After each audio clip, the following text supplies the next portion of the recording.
Di adegan ini terlihat Kenan yang akan dicelakakan oleh preman. Di situ nampak salah satu perempuan yang membantu Kenan dan menghabisi preman itu. Dan ternyata perempuan itu adalah sahabat Kenan sendiri. Akhirnya Kenan pun berterima kasih banyak kepada perempuan itu dan mengajaknya untuk pulang bersama. Dan ternyata guys, preman itu adalah anak buahnya Sila yang sengaja disuruh untuk mencelakakan Kenan dan Suci. Dan keesokan harinya, ketika Aska akan bekerja sama dengan Rapa, di situ Aska meminta ruangan kerja yang pantas untuk Aska bekerja. Lalu ketika Aska masuk ke ruangan Rapa, di situ Aska meminta ruangan ini. Tetapi Rapa berkata bahwa ini ruangan kerja Rapa. Aska pun menjelaskan bahwa Aska yang membeli saham di perusahaan ini dan Aska berhak memilih ruangan manapun semau Aska. Di sisi lain juga terlihat Suci yang akan pergi menemui Kenan. Di situ Suci sedang diantar oleh seorang ojek dan tiba-tiba Suci mengalami kecelakaan. Suci sempat terluka dan untungnya di kejadian itu tiba-tiba Aska datang dan menolong Suci. Lalu Suci pun dilarikan ke rumah sakit. Ketika Suci selesai diobati, di situ Suci sangat berterima kasih kepada Aska dan Suci memutuskan untuk pergi sendiri menuju kantor Kenan. Dan tiba-tiba di rumah sakit itu muncullah Ibu Melati yang baru saja check up. Lalu Aska pun kaget ketika kedatangan Ibu Melati. Ibu Melati pun menanyakan kepada Aska, ada perlu apa Aska datang ke rumah sakit. Di situ Aska menjawab bahwa Aska habis mengantar Suci yang baru saja mengalami kecelakaan. Dan akhirnya Aska dan Ibu Melati pun menuju pulang. Ketika Ibu Melati masuk ke mobil Aska, di situ Ibu Melati tak sengaja menemukan kalung Suci yang tertinggal di mobil Aska.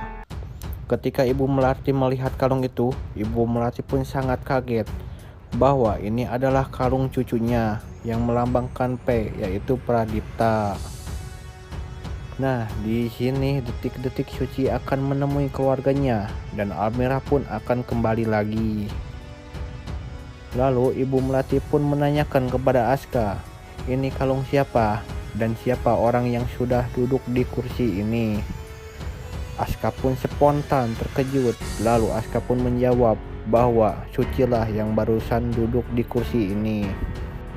Di situ Ibu Melati pun mengingat bahwa Suci adalah asistennya Kinan yang pernah dibuat kasar oleh Ibu Melati.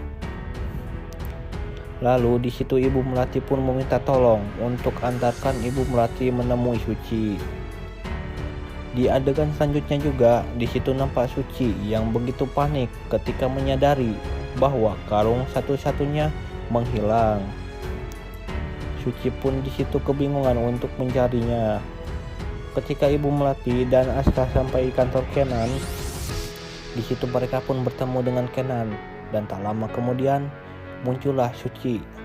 Semua terkejut, lalu Suci pun menanyakan kepada Aska, apakah kalung Suci tertinggal di mobil Aska. Lalu di kejadian itu, Ibu Melati pun mendekat kepada Suci dan menanyakan bahwa Suci mempunyai kalung ini dari mana. Suci pun menjawab, itu kalung peninggalan ibunya, tetapi Suci bukan anak kandungnya. Kalung itu sudah ada dari sejak Suci kecil. Lalu di situ Suci pun melihat kalung yang dipakai Ibu Melati. Itu pun sama dengan kalung yang punya Suci. Akhirnya Ibu Melati pun mengungkapkan bahwa Suci adalah cucu kandungnya. Lalu ia pun memeluk Suci dan berkata bahwa Omah minta maaf sudah berbuat kasar terhadap Suci. Semua pun terkejut dan tak menyangka. Lalu Suci pun diminta untuk mengikut bersama Ibu Melati. Di situ Kenan pun sangat bersedih setelah mengetahui hal ini. Lalu setelah Ibu Melati menemui cucunya, di situ Aska mengabari kepada Sila dan berkata bahwa kerjasamanya dibatalkan karena tujuan Aska dan Ibu Melati datang ke Jakarta untuk mencari cucunya, dan sekarang cucunya sudah ditemukan, yaitu Suci.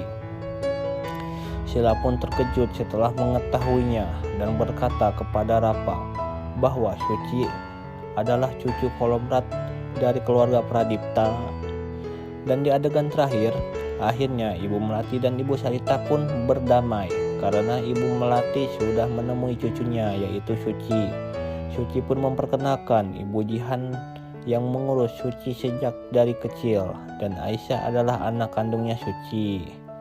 Dan di sisi lain, terlihat Tarjo yang sengaja menyelundup ke rumah Kenan dan ingin tahu yang sebenarnya. Di situ Kenan pun melihatnya dan ia sangat yakin bahwa itu adalah orang yang berada di video ketika Almira celaka. Akhirnya Kenan dan Jepri pun mengejar dan menangkap Tarjo. Ketika Tarjo tertangkap, di situ Kenan membuka masker Tarjo. Kenan pun nampak geram dan Kenan menyuruh Jepri untuk memasukkan Tarjo ke penjara. Di situ Tarjo pun berkata bahwa Tarjo disuruh oleh seseorang. Kenan pun menekan Tarjo, siapa orang yang menyuruh Tarjo. Tarjo pun mengungkapkan bahwa Tarjo disuruh oleh Sila. Nah guys, akhirnya semua terbongkar. Suci bertemu dengan keluarganya dan hidup bahagia, sedangkan Sila masuk penjara untuk selamanya. Nah guys, ini akhir cerita dari Suci Dalam Cinta. Semoga para sahabat terhibur dengan sinetron ini ya, dan mendapatkan pelajaran yang baik. Saya pun mohon pamit. Sekian dari saya dan terima kasih.